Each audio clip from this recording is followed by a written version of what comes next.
Fala, minha nação tricolor, sejam muito bem-vindos a mais um vídeo aqui no canal Meu Bahia. Hoje a gente vai ter uma série de vídeos falando sobre a partida de amanhã entre Internacional e Bahia pela Copa Libertadores da América, valendo vaga nas oitavas de final. Nesse primeiro vídeo do dia eu quero trazer, obviamente, informações sobre a partida, informações sobre o Bahia e principalmente informações sobre o mercado. Ontem a gente teve uma notícia muito importante, né, falando sobre um avanço na contratação do goleiro Patrick Sequeira do Casa Pia de Portugal. E no vídeo de hoje eu quero atualizar vocês acerca dessa situação, falar muito sobre o Bahia, falar muito sobre o jogo de amanhã. Já conto muito com o teu like no início do vídeo para você poder nos ajudar e ajudar também a nossa comunidade. Já conto muito com a tua participação aqui nos comentários, comentando o que é que tu achou do vídeo, o que é que você acha das informações que a gente trouxe aqui no dia de hoje e também se inscrevendo para que o nosso canal possa chegar a 20 mil inscritos. Meu nome é José Victor, para quem ainda não me conhece, eu sou produtor de conteúdo do Meu Bahia e também estudante de jornalismo. E vamos começar logo esse vídeo para a gente não perder tempo falando justamente sobre o calendário do Bahia, sobre o pós-jogo contra o Internacional. O Rogério Ceni na coletiva após o jogo contra o Grêmio falou sobre algumas coisas e inclusive falou sobre a situação do jogo contra a equipe do São Paulo. O Bahia entrou com um pedido junto à CBF para tentar adiar a partida passado sábado para o domingo, né? Tendo em vista que o Bahia jogaria na quarta-feira pela Libertadores, teria um desgaste muito grande, emocional, físico também, e aí poucas horas depois já teria que estar em campo em Salvador para o jogo contra o São Paulo. A CBF negou o pedido do Bahia, o que não me surpreende, né, meu povo? Porque eles alegaram que era uma questão de transmissão e tal, e que não podia mexer nisso.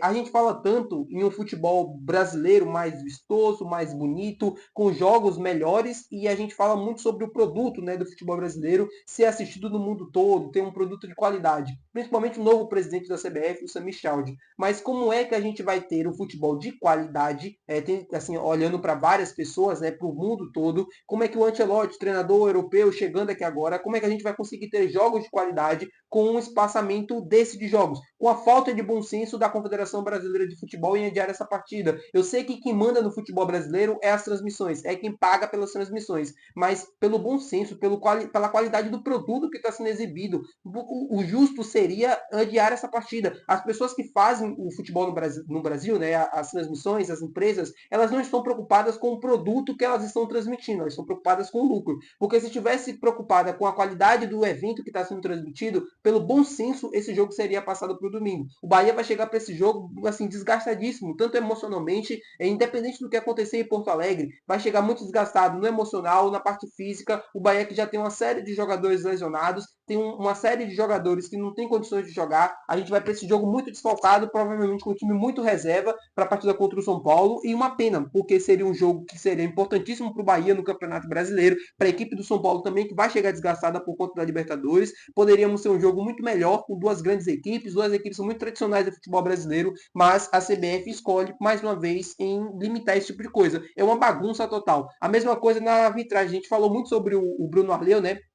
Sobre enviar uma representação, reclamando ali a comissão de arbitragem e tudo mais, só que não vai dar em nada, porque ele cometeu um erro gravíssimo também, né, que a gente não pode nem chamar de erro, na partida entre Sport e Palmeiras ali no início do Campeonato Brasileiro, e ele foi afastado e volta e protagonizou o que aconteceu no jogo contra o Bahia lá na Arena do Grêmio. E aí ele pode ficar afastado mais um, dois, três, quatro jogos e voltar depois e fazer a mesma coisa. Isso é a Confederação Brasileira de Futebol. O Ronaldo, né, que tentou a candidatura, eu não estou defendendo o Ronaldo, não estou defendendo ninguém, mas o Ronaldo falou uma coisa muito certa, né?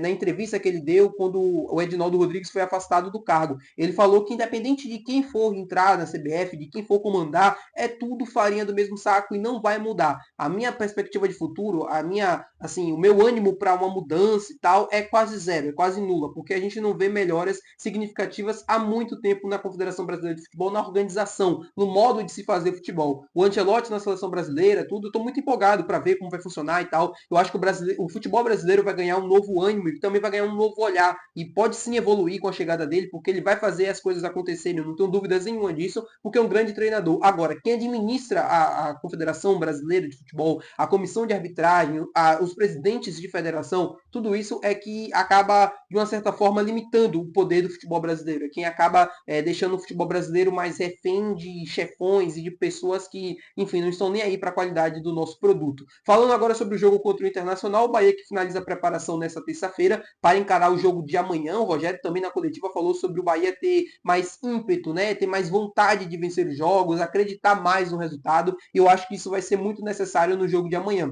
O Bahia vai precisar ter muita coragem primeiro para jogar, para conseguir colocar a sua estratégia dentro ali do campo de jogo e tentar vencer o Internacional. O Inter vai ter ao seu favor o estádio lotado, o conhecimento do gramado, do campo, e o Bahia vai precisar ter muita calma, ter muita tranquilidade para sair jogando, para colocar o seu plano de jogo, para tentar se impor em relação ao time do Internacional, que não vive assim um grande momento, mas é um time muito forte, um time muito difícil de se conseguir vencer, né, ali dentro dos duelos táticos dentro do campo. É muito difícil você conseguir vencer o Internacional dominando o Internacional no Beira-Rio lotado. E o Bahia vai precisar justamente fazer isso no dia de amanhã. Então, por conta disso, é que o jogo tende a ser uma partida muito, vamos dizer, nervosa, mas que cria uma expectativa muito grande no torcedor. Se o Bahia vai conseguir ou não vencer o Internacional, se vai conseguir jogar bem, se vai conseguir impor o seu ritmo de jogo, o seu estilo também. Tudo isso é uma questão para a gente ir conversando ao longo do dia, para a gente trazer provável escalação logo mais aqui no canal, para a gente justamente falar sobre isso. Eu estou muito ansioso para essa partida, confesso para vocês. É um jogo que eu já pensei várias coisas, não acreditar, acreditar. Não que eu não acredite no Bahia, né? Mas assim, desanimando e tal. Mas, meu povo, quem é torcedor do Bahia de verdade sempre acredita. No fundo, sempre acredita. Pode reclamar, pode dizer que não acredita, pode isso, pode aquilo. Quando der o horário do jogo, na quarta-feira, vai estar lá todo mundo sentado na frente da televisão, torcendo, acompanhando, vibrando e na expectativa desse resultado positivo. O Bahia que se colocou nessa posição na Libertadores, é importante frisar isso aqui,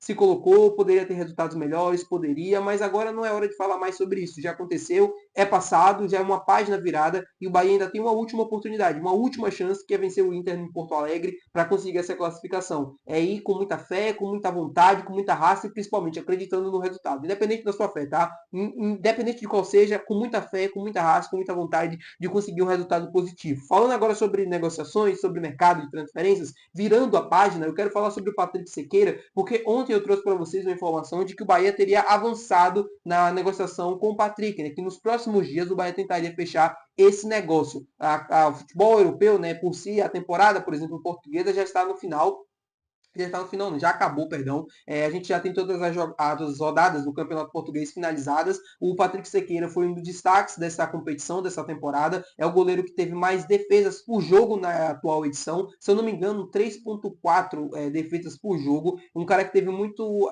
assim, ele foi muito acionado, ele teve muito reconhecimento em várias partidas, teve notas altíssimas no SofaScore, por exemplo. É um cara que foi muito exigido porque o Casa Pia não é um time tradicional no futebol português. Não é um time que disputa na parte de cima, é um time que vai ali no meio de tabela, então sofre bastante com os ataques dos times adversários, e o Patrick foi muito exigido nessa temporada, por isso que ele não tem números tão altos assim. Se for olhar apenas por nota ali do SofaScore, de todos os goleiros da competição, ele teve a terceira maior nota, ou seja, um cara que foi muito exigido em várias partidas. Em algumas partidas ele foi muito bem, foi espetacular, em outras partidas deixou um pouquinho a desejar, mas nada do que seja assim de um grande goleiro. O Patrick Sequeira, no meu ponto de vista, assim, ele chega para suprir uma necessidade no Bahia, caso ele chegue.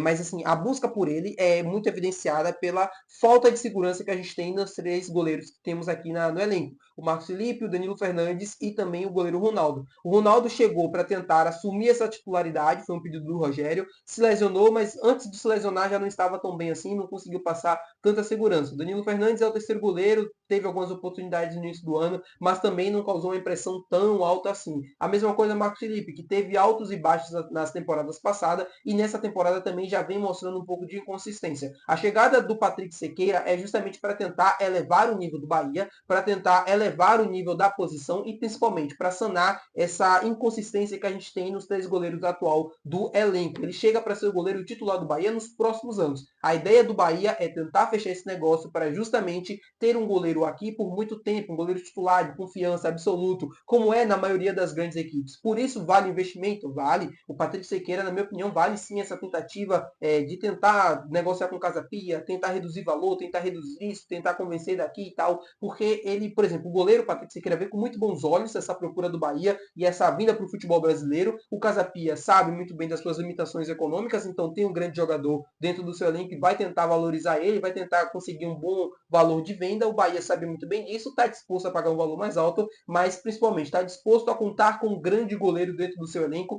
para as próximas temporadas. Tem aquele ditado no futebol, né? Que um grande time começa com um grande goleiro. E o Bahia está levando muito fé nisso para tentar chegar a um acordo com o Casapia e principalmente com o goleiro Patrick Sequeira para tentar convencer ele e tentar convencer os portugueses a tentar fechar esse negócio e ter ele aqui para a sequência da temporada. Como eu falei, um bom goleiro é fundamental no time. O Marcos Felipe não é um mau goleiro, mas é um goleiro muito inconstante. O Bahia não necessita disso nesse momento. Precisa de um goleiro que passe segurança, principalmente para as próximas temporadas. Por isso eu procuro por esse goleiro costarriquenho. Tá bom, meu povo? Muito obrigado por você ter assistido esse vídeo. Se você gostou, não esquece de deixar o seu comentário muito importante. Não esquece de se inscrever no nosso canal. Até o próximo vídeo. Valeu, tchau!